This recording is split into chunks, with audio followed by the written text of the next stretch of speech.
The Centre presents a new podcast, CBME and You, a podcast devoted to promoting awareness and debate around controversial ethical issues in biomedicine.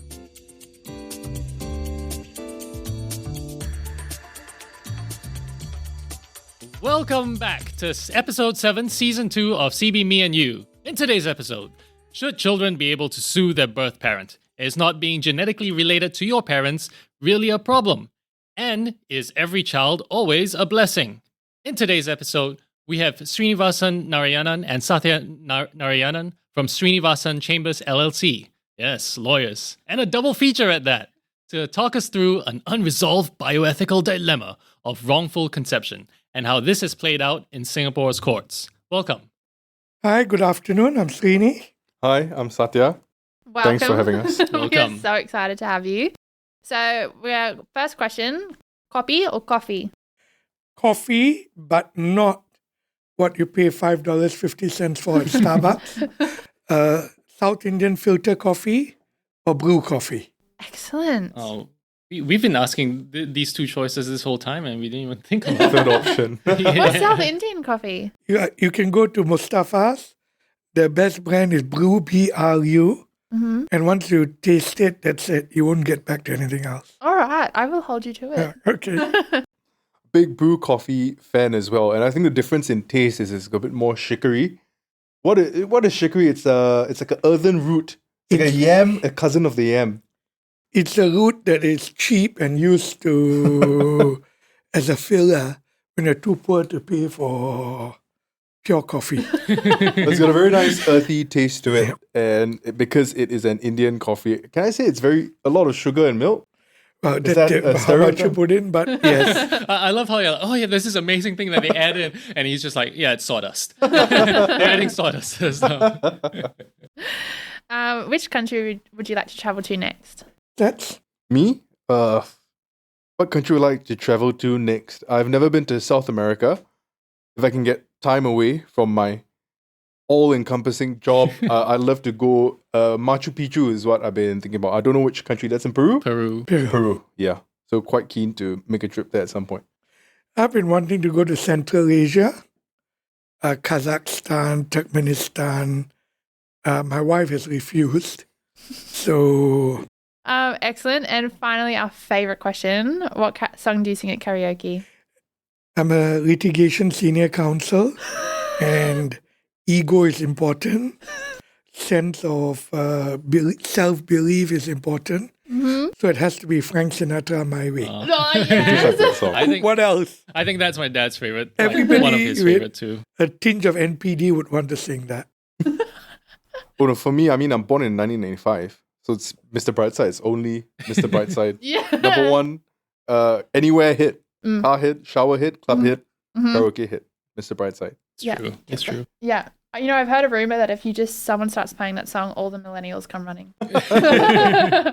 Yeah, I've heard it's actually been on the charts like for the longest, I think non-stop on the Billboard Top 100 consistently since release. And they say millennials have no personalities. It's all the same. I don't know what to tell you. It all started out with a kiss.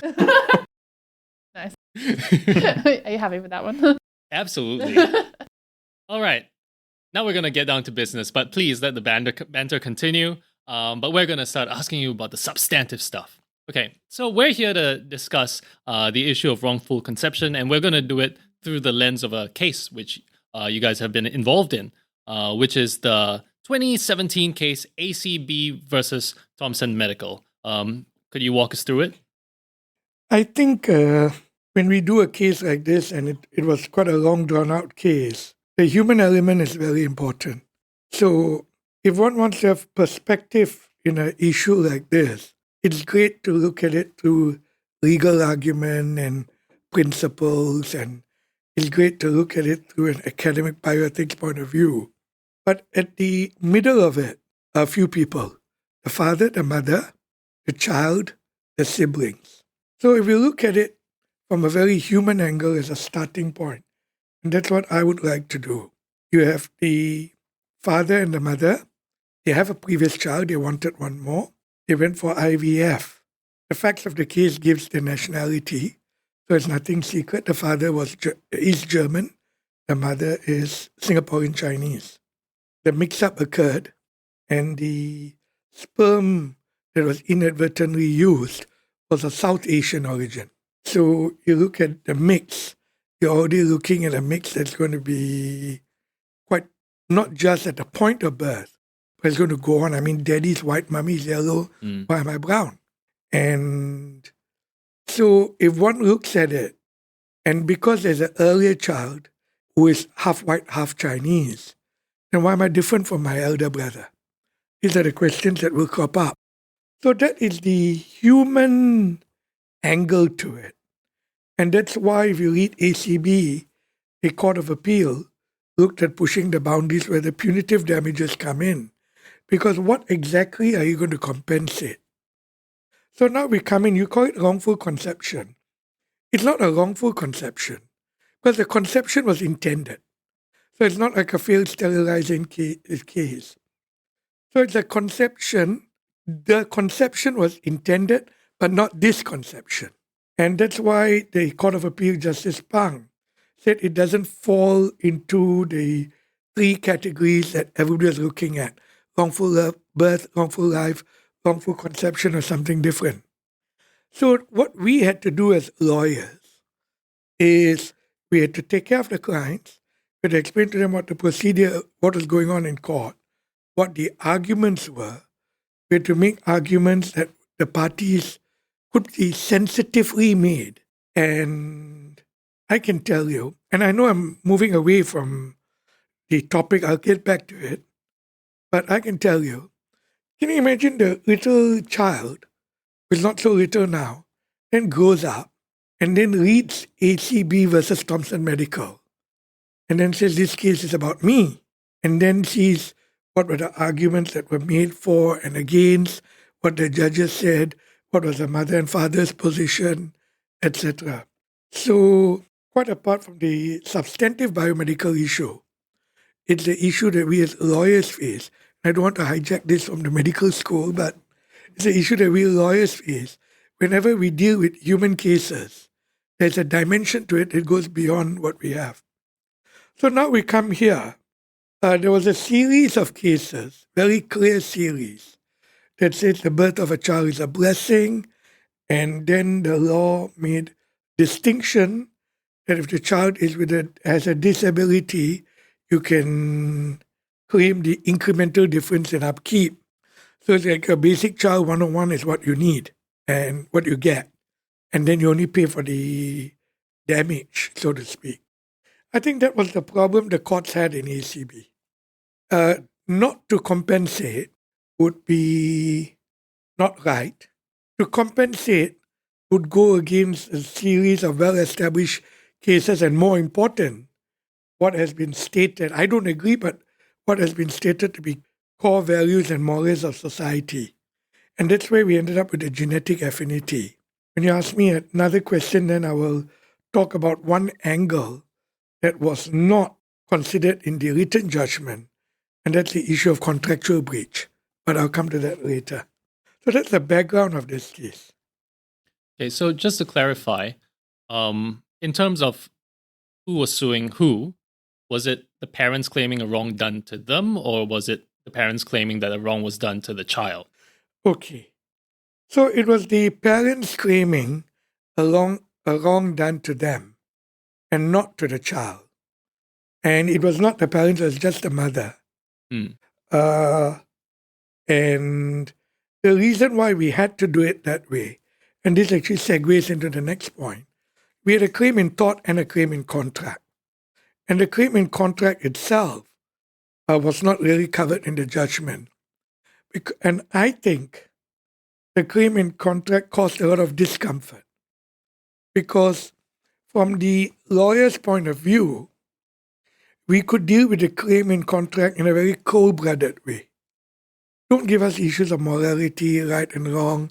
Is the birth rightful? Is the birth wrongful? Is the child wanted? No. You'd rather argue it on the basis that I went there, I paid you, this was the IVF I was supposed to have. And you didn't give me what I contracted for. Maybe if I can just jump in just to provide a quick explanation on how a concurrent claim in tort and contract works. Essentially, where you have a contractual claim, the contract itself creates obligations between two parties. So if I contract to give you A and in return I get B from you, the obligations are according to the contract. Tort is a different species, it's a different kind of a head of claim, where it's also obligations, but it's obligations that you owe. I mean, the classic formulation would be who is your neighbor, where you owe a duty of care to someone. So a contract itself can be the source of contractual obligations, but where you have a relationship like that of a doctor and a patient, there may also be there will be a duty of care imposed. So both duties exist simultaneously, and in Singapore at least, you are allowed to have a concurrent claim in both. However, in the end of the day, and jump in if I'm wrong, or maybe we can just edit this out. Yeah. But essentially, where there is the same harm, you can only claim for the same harm once. So even though your claim can be phrased in contract or in terms in tort, you have to elect at some point to choose which pathway you're taking, and you can only claim for the same damage in one way. Yeah, but if you take a contractual route, then the damages flow in terms of what is the breach of contract. And the breach would be what is the performance I expect from you and your failure to perform what I contracted for. And then the damages would be how do you put me back into a situation where had you performed, this is what I would have got, or monetary compensation for that. Well, a claim in tort is you've done me a wrong, and how do you compensate me for having suffered the wrong? So we look at the context of this case, and I can understand why the Court of Appeal didn't like the argument. Because we said we contracted for A, you did not give us A. Now, this is not buying a car where I can return it to the showroom and I want my money back. So, I have no choice. And not because I don't love this child, I don't want this child, but because I have no choice, I have to raise the child. That was not the outcome I contracted for.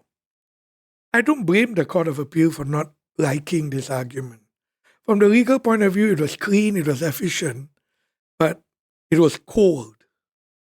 And it didn't really go into the values of society. On the other hand, if the Court of Appeal had applied the existing law, you'd have got nothing. So I think that is where the Court of Appeal came out with the concept of the loss of genetic affinity. I mean, I reread the case for the purpose of today's podcast. And so I scratched my head because in a more frivolous moment, I would ask myself, is the loss of genetic affinity some sort of breach of warranty? That I contracted to have a child with my genetic features and you didn't give it to me. So is that a breach of warranty of some sort? But if you call it a breach of warranty, what are you saying? The child is defective? You can't. So I think that's where we ended up with this. It's an elegant solution. And I think it's a solution that will be picked up. Sathya actually ended up writing his final year dissertation on this because he was in final year at this time. 6 years ago, yeah. 6 years ago. And so when he read the judgment, he said, Dad, this sounds interesting. I think, we try not to date ourselves on this podcast. Okay. You try not to date yourself. But I think the issue here is, for me at the time, and maybe it's a generational gap thing, where it seemed very odd that there was a very clear loss, to me at least, which was the loss of parental autonomy. And I believe in Thomson Medical itself, there was a counsel, amicus curiae was Goh Yihan. Goh Yihan from SMU. Who was from SMU. He is now a deputy AG. Yep. He was previously briefly at the bench as a judicial commissioner. And High Court judge. And High Court judge. Yeah. He was an High Court judge. But essentially, he was of the view, I think he advocated for parental autonomy as the loss being characterized as a loss of parental autonomy. So having read that, it made conceptually a lot more sense. And then because I went to law school in the UK, there's obviously a long line of cases there. And it just made a lot of sense to sidestep the whole no upkeep for a healthy child principle, which was a McFarlane principle, and to just focus on the parents instead. I wanted to ask about that because I've done some research and comparison across the United States, Australia, the United Kingdom, and to some extent Singapore with the Thomson Medical. And courts around the world have struggled or just outright refused to award upkeep because they say that a child is always a blessing. But that's a factually incorrect statement. Children can sometimes be unwanted. I've also read in cases that they talk about it, how unnatural it is for a woman to reject motherhood, and to then sue for wrongful conception. And when I'm talking about wrongful conception, I mean in the broader sense of the term, all the different ways in which failed sterilization cases, wrongful insemination, those sorts of things. And so what I was so astounded about was, which I somewhat agree with you, it isn't an elegant solution to a very practical problem. Courts just simply refuse to recognise a child as anything other than a blessing. So in order for some damages to be awarded, we just have to deal with the facts. But I wanted to ask you about, well, that's the way it is. Is that the way it should be? And I found your arguments about, instead of trying to centre it around, well, what is the value of the child? Is the child a blessing? Do you actually regret having the child? If we refocus it on parental loss of autonomy, that could actually widen the number of legal cases that would be available. So I was wondering if you could talk us through what you mean by loss of parental autonomy. Yep, sure. So I think in terms of characterizing the loss, so before we go into the actual quantification, because quantification is a whole nother issue as well. It's a really fun game. People don't tell you in law school that there's math. Wait, what? But essentially, quantification is a whole issue as well because they've only ever used the upkeep of a child and there really is no other metric. But in terms of identifying the loss, I think it's very odd and it's a bit Victorian as well. The first gut instinct is that, you're going to say that having a child is a bad thing, or are we going to, as I think as you mentioned, say that women are rejecting motherhood if they have a kid that they don't want. But I like to look at it from a legal point of view. So as we covered earlier, it's obligations, right? We do legally only recognize a child as being a person once they are born. That's just the state of the law as it is now. No political undertones, or I don't lean any way. It's I'm factual. not making any other claims. So it's a bit strange if there's no real debate as to when these breaches occur.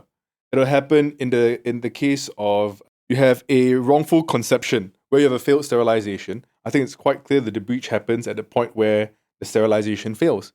Maybe in the initial procedure it's not done properly, or there's recanalization that happens later on or over time. I think it's quite clear that the breach happens at that point.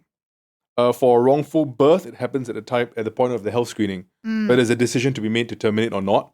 But just to clarify, wrongful birth is when there's negligence in carrier screening, which prevents the birthing parent the choice to terminate on the basis that they now have more information about the genetic nature of the child. Yeah. Cool. So just on those two areas, it's quite clear where the breach occurs, and it happens before the child is born. And if it happens before the child is born, then the duty can't be owed to the child. And if the duty isn't owed to the child, why are we so obsessed about the loss in relation to the child's life? So I think parental autonomy is a much easier way of, not really, I wouldn't say it's lucky, it's good in the sense that it does get us around that nasty area about are we quantifying the life of a child. But it also is practical. There's no relationship with the child at a point. The child is not a legal person. So why don't we deal with the people who the obligation is actually owed to? Okay, let me say that in UK, they've got the 1976, I think it's called the Congenital Defects Act, that allows a child to sue for what happened before conception. That's a statutory provision. We don't have it in Singapore. It wouldn't apply to the case like ACB, but it would apply to the wrongful birth cases, where the child can also sue subsequently. But what I was checking on my phone, I wasn't being rude, was the audience wouldn't have seen I that. know. You kind of just outed yourself. Because the compensation, the damages basis that the Court of Appeal in ACB decided on was what they call the conventional sum, which means it's a very complicated legal term to mean you pluck a figure from the air that you think is about right. And the Court of Appeal also looked at the possibility of dealing with punitive damages, where if somebody created a real mess, and just because I can't quantify the mess, doesn't mean the person who created the mess for profit gets away with it and add that on. So it's a bit of a hit and miss. And interestingly, the conventional sum was tied up to the upkeep cost. So It has to be. There's nothing else to tie it to. there was nothing else to There's tie nothing it else up. to You're tie it right. The math ain't mathin'. No, but in the end, so on one hand, you say we don't like upkeep because it's demeaning, and then you tie the conventional cost to the conventional damages to the upkeep cost. And I do remember very clearly that when the judgment came out, both my learned friend and I were told, you guys go and sort out the damages, because then the arguments would come on what would be upkeep, what, etc., and what amount. And fortunately, both my learned friend and I, we went for mediation and we managed to settle the damages amount. Because otherwise you would have another interesting judgment on how do you actually compute damages or loss of autonomy, parental autonomy or loss of genetic affinity. I just want to jump in here and say that I actually think it's a bit strange that, and the status quo, maybe it's a generational thing, that we all kind of assume, damages being awarded to the parent is offensive, it's for the life of a child. Because I think practically, in the end of the day, most, if not all parents, I think I can say, would apply those damages to taking care of their children. In the end of the day, even if the parents are awarded for your, the doctor that mixed up the procedure did compensate the parents would probably use that money for the child. So why is it so offensive if it allows for a more comfortable upbringing for the child? I've thought about this because if I found out that my parents could sue to recuperate all the costs they spent on me growing up, I would be like, good for you. Do it. No, but hang on. But if you found out that your parents did it because you were not really theirs, or you were only half theirs, would you still think that? I think so. I'd be like, I'm like, fair. You deserve that money back. I don't think it would change how much they love me or how much I love them. Like, people find out that their parents aren't their parents all the time. It doesn't change the fact that, like, the way that you grew up together, and it doesn't affect those memories. So for me, if I found out that, my parents sued for the upkeep costs because they found out something went wrong before I was born, I'd be like, so you should. But and also, what 8-year-old is reading court judgment? When you find out, when you grow up, and you'd probably be of a different, like, you'd be more mature. You'd be able to handle with the repercussions of your parents having sued. If you can find out Santa Claus ain't real. Well, a 15-year-old might read a court judgment, and 15-year-olds famously not that mature. At least I remember what I was like when I was 15 years old. I reading a lot of court judgments. I could have, I didn't, but also wasn't mature. I can tell you 30-year-old legally qualified sons can also be more mature sometimes. Should be more mature. Just for our listeners, I hope you're aware that our guests are in fact father and son. Can't see us, but there's no visual resemblance. Lucky for me. You can't see that. Actually, you should cut that out. Cut it out. Or don't have to cut it out. So I do have one question though, because if the court had looked at this case and awarded it on the basis of loss of parental autonomy, I understand why only the parents could sue. Mm-hmm. But if there is now a damage for loss of genetic affinity, why could the child not similarly sue for that loss? Because we don't have a Congenital Defects Act. So a child can't sue for anything pre-birth. But the loss of genetic affinity damages is in tort, not in statute. No, but the statute doesn't allow it because there was no cause of action at that point in time. The child didn't exist. So the UK, by statute, they allowed the cause of action to arise. In UK, by statute, they allowed it. So if the statute wasn't there, you can't do it. Secondly, what was the child's expectation? The child had no expectation. We don't choose our parents. When we are born, we are born. That's it. So in the absence of any genetic effect in terms of upkeep, disability, then I don't think the child can sue. And what's the child going to say? I didn't want to be born to these parents. I wanted to be born to somebody else. I definitely said that to my parents growing up. Why do you have to be my mom? Yeah. But fortunately, you couldn't sue your mom for that. So, Just maybe. So let's continue on about whether or not children can sue, because as we've alluded to, the UK has a very different system. Their parliament long ago addressed this, whereas in Singapore and many other countries it's been left to the courts, and we should talk about that later as well. But in the UK, the particular act allows children to sue. And so there was a case a few years ago, Evie Toombs and Mitchell. Yep. So Evie Toombs sued her mother's doctor for negligence because when her mother went to go get advice about whether or not she should start to try to fall pregnant with her husband, she specifically asked the doctor, should I take folic acid? And the doctor said, nah, you're good. And that's scientifically proven to be negligent advice. And then Evie was subsequently born with spina bifida, which was causally related to the lack of folic acid. And Evie was successful in this claim. And so everyone was like, what? And that's my audio representation of what happened around the globe at the time. But basically, the courts ignored the question of, is this claim asking about the value of Evie's life? We are not comparing Evie's life to non-existence. She's not saying that she shouldn't have existed, all things considered. She was just saying that because of the negligence, she now suffers a disability. And so there has been a strong binary focus, I think, in the courts around the world that the birth of healthy children are very different to the birth of children with disabilities that have been brought about because of negligence.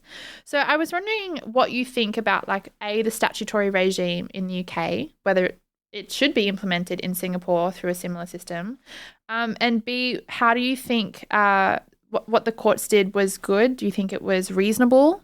Yeah, I think we shouldn't read too much into this case because the particular act simply says this, that if there's an occurrence before your conception and that occurrence has resulted in damage to you, then you can sue for it. So in a normal circumstance, the parents will be able to sue for the upkeep of a child. If we take Toombs' case, would have been able to sue for the upkeep. The mother could have sued the doctor for negligence. Now, all this case allowed was for Evie to do it, and no more than that. So it basically says that when we look for tort negligence, you need to have a breach, a duty, a breach, and damage flowing from it. So in this case, there was a duty, but the duty was to the mother because Evie wasn't conceived yet. There was a breach of that duty, and the damage resulted in Evie suffered the damage. So all that act says, if there's a breach, a duty and a breach, and you have suffered the damage, the fact that it occurred before you were conceived shouldn't stop you from suing. So if you look at that, the major problem at that time, why there was a lot of pushback, there's a very interesting article written by one of the barristers on 39SX, is that it would then create a floodgate of cases in the National Health Service. And similarly, we have something like this in Singapore. There will be an argument by the insurers that you're going to have a floodgate of cases. And there's going to be unnecessary litigation because the Toombs case, I criticize it for an entirely different reason. And that on the grounds of causation. It doesn't mean that if you're given enough folic acid, you won't have spina bifida. And the cause and effect was not clear. And if I remember correctly, all the judge said was the case can move forward. I don't think the case actually went to trial.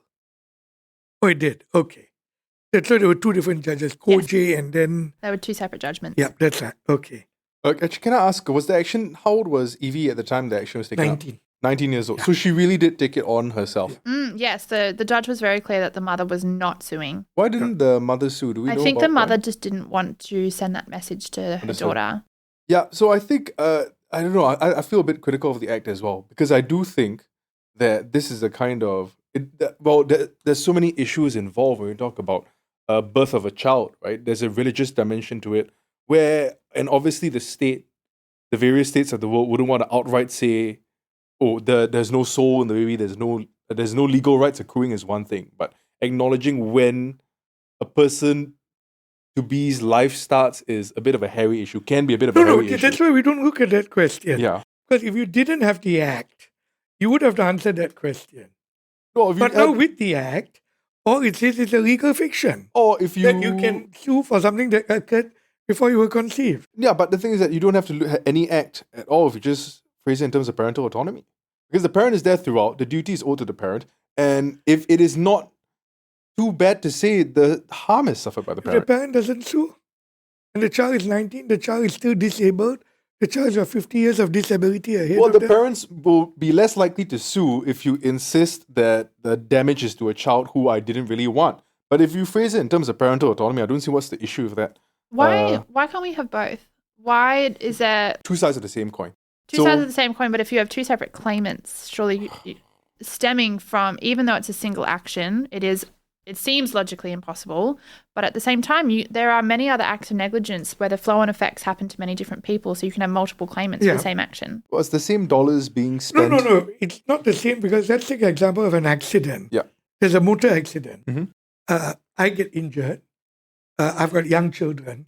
My children may have a dependency claim because I can't take care of them anymore. And I suffer, I don't have my arm or my leg or whatever. So they're two separate victims from the same act. And here, the parents have got to take care of the child. Hang on, but there's an element of double recovery there. Because the dollars that would have gone to you would have been spent on your children. No, the courts would have balanced it out. Yeah. They won't pay out twice. I've got a question that's not exactly on this, but I think related to what we've been talking about. So I'm gonna move a little bit from like law to morality because that's what I like more. Not biased at all. Yeah. So like in common sense, morality. A lot of people would say that you can be wrong by actions before your birth or before your conception. Like most people agree that a mother has duties to their child if they know they're gonna have a child. By not drinking, or even before conception, parents have at least some duties to make sure that they don't have any like serious congenital issues that might be passed on to their children. So what's stopping the law from recognizing that people can be wronged by actions taken or actions that fail to happen before they were conceived or born? Let's look at it this way. The English Act expressly excludes the mother. You can't sue the mother under the Act. It actually says that.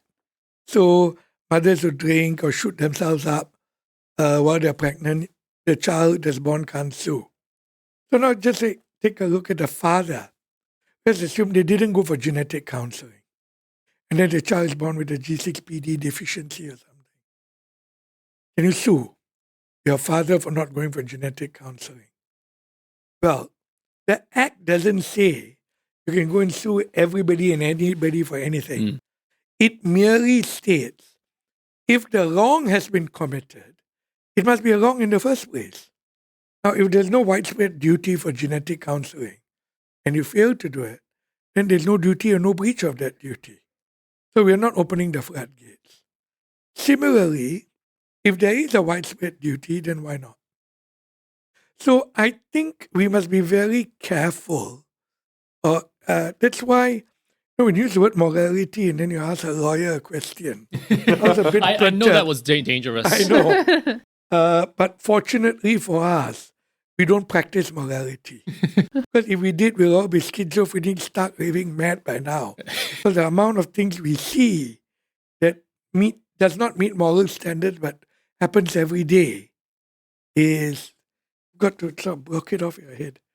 But I don't see a problem with that. I don't see a problem with the English Act because it just provides an avenue for a child who, upon reaching adulthood, to make a claim with his or her parents should have but did not. To me, I see it that way. Now, you can have other arguments.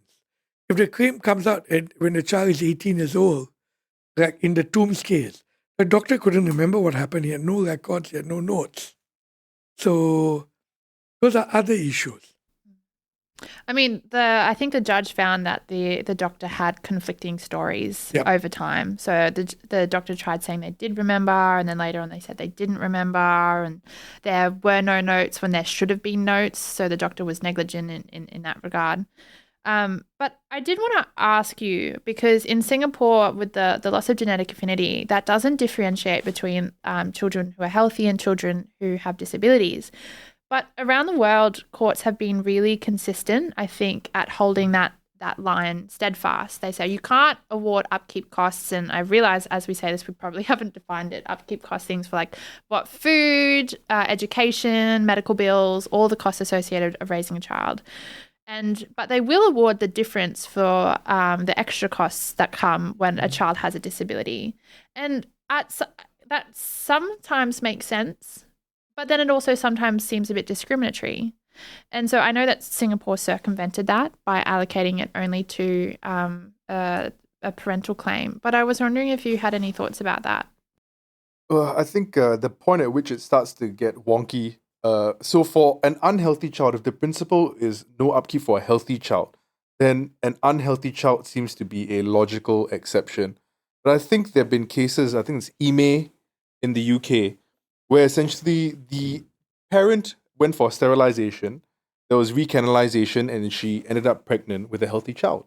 But in that case, damages were awarded for the additional difficulty she would face as a blind woman taking care of a child.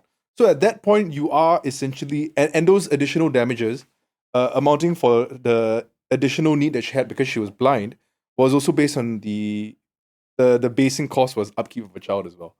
So at that point, you are actually awarding damages. Well, I mean, they've reasoned it differently, but I mean, on the face of it, it is an award for damages for a healthy child because of the circumstances of the mother. So I think for me, that's where it gets a bit wonky. And I think that's why the principle, if it gets wonky at certain parts, then maybe it's not a principle that we should take with us into the 21st century. Well, because with Australia in Catanac and Melanchoir, I don't know, I forget the second name of that. The court held that you could award damages for the upkeep of a child, healthy or not. That was just a claim. And then Queensland very quickly was like, no, you can't. And so several acts were passed around Australia saying, no, you can only do it if the child has a disability. But for the rest of the Australian states, that law is still good law. Yeah. And I think I still kind of can't make sense of it. I do see the idea that, well, if you went through so many measures to try not to fall pregnant, to not have a kid, and then by someone's negligence you fell pregnant, well, you should be awarded the losses that you're going to have to pay for their negligence. But at the same time, I do see that difference, that principle of that's a lot. That could open, like, so many pregnancies are unwanted. And so I do see some difference at drawing that line, but then, that can be said to be a bit discriminatory. Well, I think this is where James's issue of morality comes in. Right? It's only my issue. No, no one else has an issue with that. Because that's why I prefer the somewhat cold-blooded approach of breach of contract. Breaches of contract has got no moral issues on it. It's commercial. You put me back into the position I would have been had you performed the contract. So it's always restorative. And if the child gets a better education with more money for upkeep, I share your view. Good. And if if you look at it in the Thompson medical case, it was a for-profit IVF setup. And the mistake was made because they were doing more cases than they could handle. And then shouldn't there be a price to pay? And I think that's where, and it's interesting, both myself, Wee Ming, my opposing counsel, and Goh Yi Han, who was the amicus, all said that punitive damages were not payable. But the CA in the judgment eventually said hey, it's not out of the question. Now, with the benefit of hindsight, I think going forward, that might be a solution sometimes. So where you can measure out the justice depending on the facts of the case. Yeah, I don't think it should be a bar to create a law on the grounds that people might disobey this law. Murder shouldn't be a law because, otherwise people might commit murder and that will open the floodgates to litigation. I know litigation doesn't apply in that specific context, but still. So I think that I still struggle to make sense of this space. I think there is a lot going on, particularly with the morality issue. Like, should we be able to sue for, these sorts of relationships? But I do think that having a child is one of the most life-changing, life-altering decisions. It's with you for the rest of your life. It's not merely a breach of contract where you don't get your steal on time.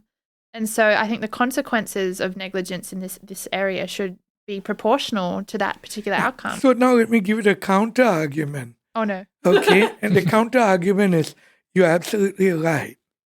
And therefore, why should you be compensated for a child? Because it's a combined bundle, right? Huge blessing. No. You get the good and the bad. And do you really want the court? It happened. I mean, you don't get compensated if you get an illness that makes you blind. You don't get compensated if you get cancer. Now, here, if you have a child, which is a mixed bag, why should you be compensated for? Maybe there's some areas that the law shouldn't get involved in. Maybe there's some things that happen should be between you and your maker or you and morality, or if you have a humanistic bent, whatever your value systems are. Maybe. But it's not a view I share. Because when people do things for profit, then I think there's a bit of a difference. Isn't one possible answer to that just, at least in law and even in morality too, for the record? They can be the same thing sometimes. Yeah, is that the idea of acknowledging a wrong is separate from making a judgment over whether something is good or bad. So I can have something good happen to me, like maybe somebody hurts me in some way, but then I grow from it, and then many years looking back, I'll say, yeah, it's a good thing that this person hurt me. But that's compatible with saying this person did a wrong to me. So isn't that one answer? Exactly, but then is inflicting a child upon you, doing you a wrong. Yes. Look, absolutely. At this point in my life, absolutely. I've got 4 children. 2 grandchildren. The jury is still out. I love that one of the children is sitting here as you said that. I think for me the danger is that we're going to run the risk of being behind the times. So one of the big shifts is quite interesting. Baroness Hale, who was a House of Lords judge, had came out and spoke both currily and extra currily about how crazy it is for a woman who didn't wish to be pregnant to become pregnant. It's a huge invasion of her bodily privacy. It's a huge infringement on her rights. I think that kind of, and we've seen this when society frees up and we are more we are more recognizing of women's rights than we traditionally have been, and that comes to the forefront. I think that sparks kind of opening up the gates to awarding damages. And I fear that if we tie this to genetic affinity, as we enter into a frame where we have more mixed race families, adoption, same-sex couples, these issues are just coming to the forefront. And I think by labeling it genetic affinity, we run the risk of the fact of saying, are there connotations of race there? Are there connotations of saying that a child that is not biologically yours is bad? I think those come up when the label is genetic affinity. That's why I agree with you. And that's why I think the contractual argument, it must be ceased. That we take away morality from it, we take away right from wrong from it, we take away societal judgment from it, and we see this as a bargain, this is the outcome, and this is what should be done to restore me to the outcome had you fulfilled your bargain. But I can tell you, when we argued ACB and Thompson, the partner was arguing it with me. Maybe I should have brought him here as well. P.S. Raj, my biomedical and medical negligence expert, we pitched it at that level, and we had such an uphill task because it's almost blasphemous to say let's deal with the birth of a child like a mercantile transaction. But if you don't, you end up with a mess that we are in. Courts trying to create categorization. Child disabled can claim. Mother disabled, you can claim. But child and mother both able, you can't. I mean, there's no logical difference there. And can you foresee a situation where this happens where there is no contract between the tortfeasor and the person suffering from the breach? If there's a non-contractual situation, maybe the situation can be different. Because then you look at it, what is the law of thoughts all about? Now I'm moving away from today's topic, but the law of thought is about allocation of risk, right? So you drive a car, you take the risk, then society protects the risk by insurance. You go to New Zealand, you got no fault thought. You don't have to prove that the driver is at blame to get compensation. Mm-hmm. You knock down on the road, you get compensated, doesn't matter whose fault it is. So the allocation of the risk has been moved on to the society. The Toombs case created a lot of uproar because it was NHS. Mm-hmm. And the question is, if you open a floodgate of cases, is the NHS going to be overwhelmed? So thought takes care of that. Contract, the allocation of risk is you decide it by contract and you cover your losses by insurance. And in ACB and Thomson was insured. So I think in a contractual situation, the concept of allocation of risk, assumption of responsibility would be different. And I don't think we should mix the two regimes up, even though you're right, there is a concurrent duty and the same damage may result.